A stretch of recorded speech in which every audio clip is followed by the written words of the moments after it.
Bonjour, bon après-midi. Québec avait déjà dit qu'on approchait du point de rupture en raison de l'arrivée massive de demandeurs d'asile. Le ministre Jean-François Roberge est allé encore plus loin ce matin dans ses propos.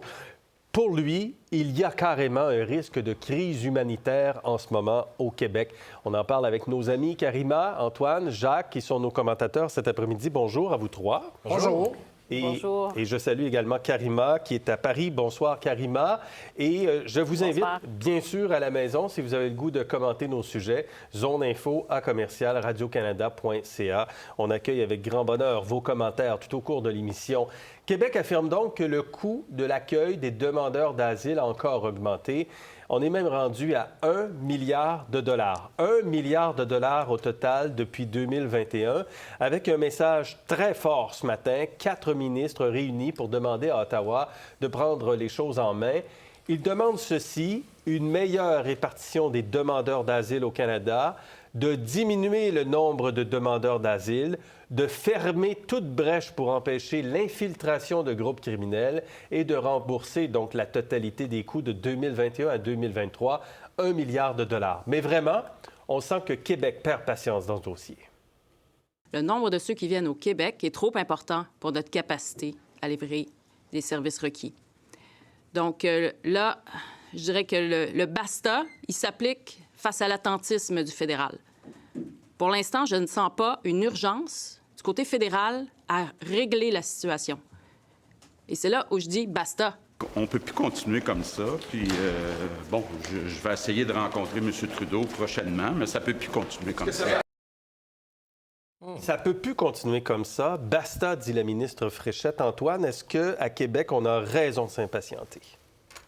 On a raison de s'inquiéter de la gestion concernant les demandeurs d'asile, mais moi, ce qui m'étonne, c'est que ça fait des mois qu'on parle des demandeurs d'asile en particulier. Des mois que le gouvernement fédéral en parle et que le gouvernement provincial. Si on a été capable, il y a quelques semaines, de faire un sommet sur le vol d'auto, je pense qu'on est capable de faire un sommet sur la gestion de l'immigration pour aborder notamment la question des demandeurs d'asile, mais bien d'autres sujets. Je pense que là, le fédéralisme doit fonctionner. Le gouvernement fédéral doit s'asseoir pas simplement avec le Québec, mais avec les provinces et s'entendre sur un certain nombre de sujets. Il y a des enjeux prioritaires. D'abord, demandeurs d'asile, répartition des demandeurs d'asile. Le Québec reçoit une trop grande proportion par rapport à sa population. D'autres sujets en matière d'emploi, de logement. Et une remarque sur le point de presse de ce matin qui fait la démonstration que ce sont les provinces, et le Québec en particulier, qui intègrent les immigrants et non pas le gouvernement fédéral. Il y avait le ministre de l'Éducation, il y avait le ministre des Relations canadiennes, il y avait la ministre de l'Intégration, de la francisation et de l'Immigration, et Mme Rouleau, la ministre à la Solidarité sociale. C'est bien la démonstration que c'est le Québec qui intègre les immigrants et qui a besoin de moyens et de travailler avec le gouvernement fédéral pour y arriver. Est-ce qu'on est rendu trop loin? Quand on regarde l'évolution des demandeurs d'asile en 2021, 78 000, en 2022, 106 000 et en 2023, 160 000. Donc, il y a quand même une accélération, Jacques, qui est très importante. Oui, il y a une accélération qui est importante, mais en même temps, quand on fait le débat sur l'immigration, particulièrement à l'endroit du Québec, on commence à se démêler un peu plus, là, hein? Il y a 3 colonnes. Les travailleurs migrants, les étudiants étrangers puis les demandeurs d'asile. Bon, il y a une problématique qui est réelle au niveau des demandeurs d'asile, mais il faut quand même rappeler qu'à l'origine, les demandeurs d'asile, c'est des gens qui sont extrêmement vulnérables. Là. Oui. Ils ne viennent pas cogner à la porte pour le plaisir, soit des situations de guerre, des situations de crise, peu importe, là. Mais il y a toujours une bonne raison de frapper à la porte d'un pays. Maintenant, moi, je suis d'accord avec Antoine.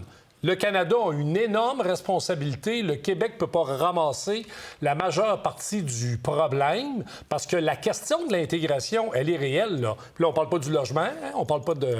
Ce matin, là, c'était pas dans le portrait. Là, on a parlé d'éducation, on a parlé de santé, d'aide sociale, mais on aurait pu ajouter la dimension logement. Ça passe par Ottawa, ça passe par les provinces. Peut-être que M. Legault aurait intérêt à parler aux autres provinces. C'est vrai que le Québec a la coupe pas mal pleine, mais s'il n'y a pas de coordination estimation entre Ottawa et les provinces là-dessus, ça va continuer avec le fouillis. Là. Quand on regarde les dépenses qui sont engendrées en 2021, c'était évalué à 136 millions. 18 millions seulement ont été remboursés par le gouvernement fédéral. 334 millions en 2022. On est rendu à 49 millions remboursés par le gouvernement fédéral. Et là, l'estimation pour 2023, c'est 577 millions. Ça nous fait donc à peu près 1 milliard de dollars. Est-ce que le Québec a raison, Karima, de dire qu'Ottawa ne voit pas l'urgence? Bien, absolument. C'est-à-dire, et Ottawa est en grande partie responsable de ce qui s'est passé.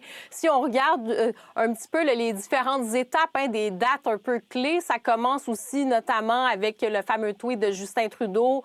Bon, après ça, il avait un petit peu tenté de minimiser les choses, mais rappelez-vous quand il avait lancé sur son tweet en disant à quel point le Canada était une terre d'accueil pour tous les persécutés de ce monde.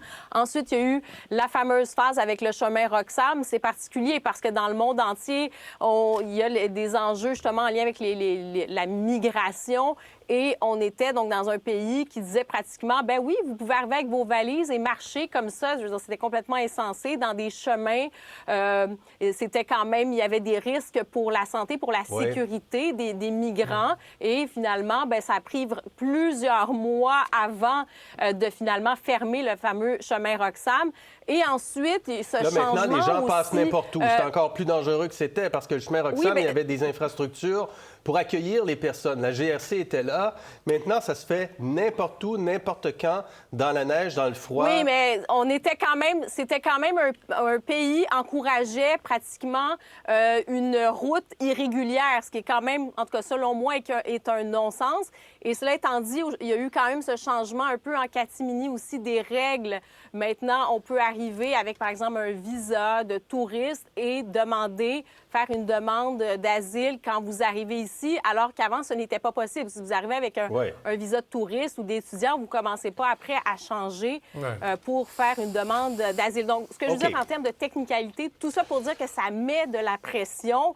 Et je suis d'accord, il y a des raisons après, d'un point de vue humain. Chaque personne qui fait une demande, c'est une chose.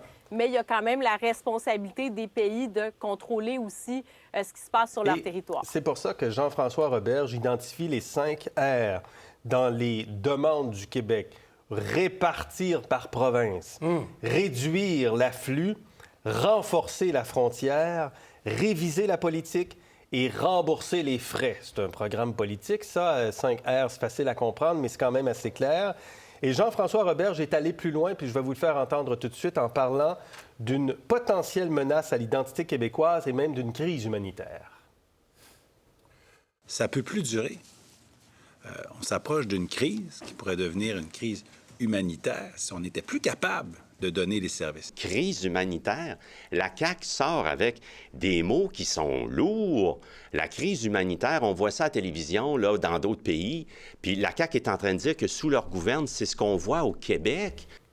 Bon, crise humanitaire, c'est quand même une expression qui est forte, mais comme Karima le disait, les gens qui arrivent là dans des conditions difficiles, est-ce qu'on est là? Est-ce qu'on est rendu à ce point-là? Est-ce qu'on peut arriver à ça, Antoine? Sur les revendications du gouvernement du Québec, je remarque encore une fois que le Québec est en demande. Il n'est pas proactif. Il dit au gouvernement fédéral, donnez-nous les sommes que nous demandons. On peut comprendre pourquoi, mais il n'y a pas énormément de coopération. Deuxième point, ça commence à faire beaucoup d'entendre le gouvernement du Québec et de la CAQ en particulier nous dire à chaque fois sur un enjeu menace identitaire, danger linguistique. Le premier ministre dit qu'il voulait parler à monsieur... C'est pas vrai? C'est pas le cas? C'est pas que c'est pas vrai, c'est qu'ils peuvent pas constamment se servir de ce registre-là. Ça commence à faire beaucoup. Et moi, je pense aux déclarations du premier ministre pendant les dernières élections, ces déclarations malheureuses sur l'immigration. Je les encouragerais à la prudence et à la responsabilité. Si le gouvernement fédéral a sa part de responsabilité dans la gestion actuelle du système d'immigration, le Québec a également sa part de responsabilité. Ça devrait être l'occasion pour le Québec et le fédéral de revoir un certain nombre de choses et de travailler avec les provinces. Mais là, le Québec est encore en train de demander, au lieu de dire, il faut coopérer. Puis, cessons les politiques à la pièce sur l'immigration. Pensons à une vision globale et à long terme. C'est ce qui manque. Mais en même temps, le gouvernement de la CAQ, ça fait un bout de temps qu'il parle des demandeurs d'asile puis qu'il demande de répartir les demandeurs d'asile. Oui, on dirait qu'à Ottawa, on n'entend pas. Oui, mais la question qui vient tout de suite après, est-ce que c'est les demandeurs d'asile qui mettent en péril l'avenir du français au Québec? Est-ce que les travailleurs migrants qu'on a intégrés de façon accélérée pour répondre, par exemple, aux demandes du patronat puis des entreprises pour combler les besoins de main-d'œuvre, les derniers chiffres démontrent qu'il y en a de moins en moins qui parlent le français. On peut continuer aussi la liste. Les étudiants étrangers qui arrivent ici et qui ne parlent pas français. Pour voir nos émissions en entier, rendez-vous sur la chaîne Ici RDI.